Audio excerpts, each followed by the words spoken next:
Hello student, this is the last part of chapter 3. In this video we will cover about the last law and the third law of Mendel's. In previous video we were discussed about the two laws, that is law of dominance and law of segregation. In this video we will cover about the law of independent assortment. So this law is based on dihybrid cross. Dihybrid cross means there will be two characters are there. In dominance law or in a segregation we are talking about monohybrid cross. That means we are talking about only one character, that is height only. But law of independent assortment is based on dihybrid cross. That means we are taking here two character, any of the two character. Okay. According to this law, the allele of two or more different genes get sorted into gamete independently of one another. So what is the meaning of this? If we are relying two different characteristics during the process of gamete formation, those two characters does not influence one another, and that means they can transfer in next generation without interaction with each other. So they both the characters they can transfer in next generation without interaction with each other. Okay, for example, if homozygous yellow round seeded yellow round, we will write it here, that capital Y and capital R and capital R. Y for color yellow and R for round. Plant is crossed with green and wrinkle. Green we will denote with the small y and wrinkle we will denote with the small r. Seeded plant. In F1 generation all plants were yellow and round. We know that in F1 generation only dominant character is express itself, recessive character is not there. So we know that. So here is the example. First here we will taking the two character because we are talking about dihybrid cross. So what are that two character? We are taking one seed color and another one is seed shape. Seed color we are taking yellow. Yellow we will denote with capital Y, and green we will denote with a small y. Capital always that is dominant. Always dominant, and small is always denoted with the small. Okay, next one, the next character is seed shape round. Capital again that means color round shape is dominant and wrinkle shape is recessive, that is smaller. So when these are crossed with each other, that yellow round and green wrinkle, the gamete is formed here. What is that? Yellow and round and green and wrinkle, and the F1 generation all the plant will get it all yellow and round. Why that is yellow and capital R is that is yellow and round. All the plants are yellow and round. Okay, when these yellow and round again cross with themselves, means they will cross with each other, then what will got? So when they will cross with each other, we will get the gametes here. What are the gametes? So these, first of all we will take this Y and we will write one gamete will be capital R, then we will write it small r. So one is capital Y and capital R. Next one is same with another small one, so capital Y and small r. Next we will take small y and multiply with this. You can write it like this. So one we are taking a small y, one time we will capital R, one time small r. So these are the gamete we will got it in this. So these gamete we will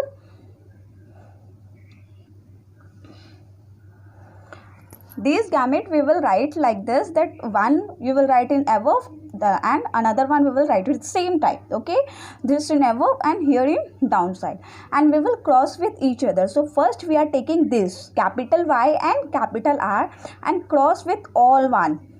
Okay, so first we will cross with capital Y and capital R with capital Y and capital, what we will got? Capital Y, capital R, capital Y. Again this we will cross with this one. So what we will got? Capital Y, again capital Y, capital R and small r. Again this one we have to cross with the third one, that capital Y, then small y, then capital R. Okay, and next we will cross the last one, that is capital Y, small y, capital R and small r. Okay, So like that again, till here we will got it one yellow and round. After that we will take the next one, that is capital Y and small r, and again cross with these four. Okay, so what we will got, capital Y, then capital R and small r. Same type, multiply with these two, capital Y, small r.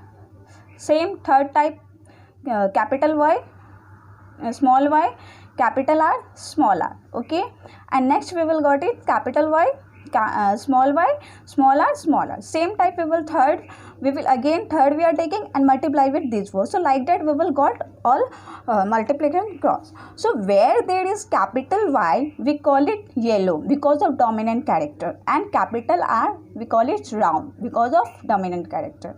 Okay, so here is all our capitals, so we can got it here, yellow and round plant, yellow and round plant. Here same, capital Y is there, yellow and round.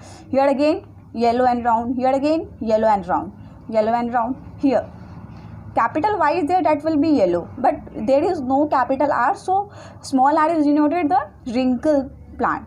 So here it is wrinkle. Again yellow round because of capital Y and capital R both are present. Here yellow wrinkle, why capital Y is present but capital R is not present, small r is present, so small r is denoted for the wrinkle. Same here we will got yellow round because of capital Y is also present and capital R is also present. Yellow round because of capital Y and capital R. Here green and round, y, small y is denote for the green and capital R is round. Okay, same green and round. Here yellow and round again. So here yellow and wrinkle, why? Because of capital Y is yellow and small r is wrinkle, green and round. And one we will got it green and wrinkle, why? Because of small y and small r, they are denoted green and wrinkle.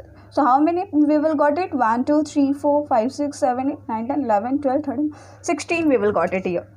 Okay, so now we have to find out the phenotypic ratio. Phenotypic is physically which type of plant we get it here, and genotypic also. So physically we will got it here. So phenotypic ratio and genotypic ratio in F2 generation is, first of all, phenotypic means physically yellow and round. How many yellow and round plant is there? So we will count it here. This one color, the brown color we have written here, that is 1, 2, 3, 4, 5, 6, 7, 8, 9. How many yellow and round is got it? That is 9. We are writing here 9. Next one is green and round. How many green and round is there? Pink color is there. 1, 2, 3. How many we got it? 3. So we are writing here 3. Next one is yellow and wrinkle. How many yellow and wrinkle is there? So this is blue color. 1, 2 and 3. Okay, so we are writing here 3. And green and wrinkle, how many is there? That is only 1. Last one, that is 1. So what is on the basis of phenotypic, that means how the plant is looked like, we got it yellow and round 9 plant is there, green and round 3, yellow and wrinkle is 3, and green and wrinkle is 1. So phenotypic ratio is our 9:3:3:1. So sometimes the question, what are the phenotypic ratio of dihybrid cross? That is 9:3:1. And now genotypic ratio is, that is this one, that is 1:2:2:4:1:2:1. You have to learn this genotypic and phenotypic ratio. Okay, from here the question is arises both. So in phenotypic you can easily count it, and you have to learn this genotypic, but it is somewhat difficult to count it in so many genes are present there, so that is somewhat it is difficult. Okay, now the last topic of this chapter is importance of Mendel law of inheritance. So first point is, it is extremely important that dominant character are found in living organism, because various harmful and lethal genes being recessive cannot express themselves in the presence of dominant gene. So many because of the dominant character, so many harmful and lethal genes are there. They cannot express their self because of dominant character. Okay, always in F1 generation the dominant character express their self and recessive character do not express their self. Second is, according to the law of segregation, one gene has two allele and control two contrasting trait. So one gene have two allele means, like that we are talking about height. And so what type of height? Two height is there, that is either tall or either dwarf. So it is control two contrasting traits. According to the law of segregation, one gene has two allele and they control two contrasting traits. Okay. Third one is, by the process of crossing over, useless traits can be removed and useful traits can be brought in specific generation. So by the process of crossing over, we can remove the by the law of Mendel's law, we can remove the useless trait and the useful traits can be brought in a specific generation. Okay, here the chapter is completed. Now do the all exercise question of this chapter in your notebook. Okay.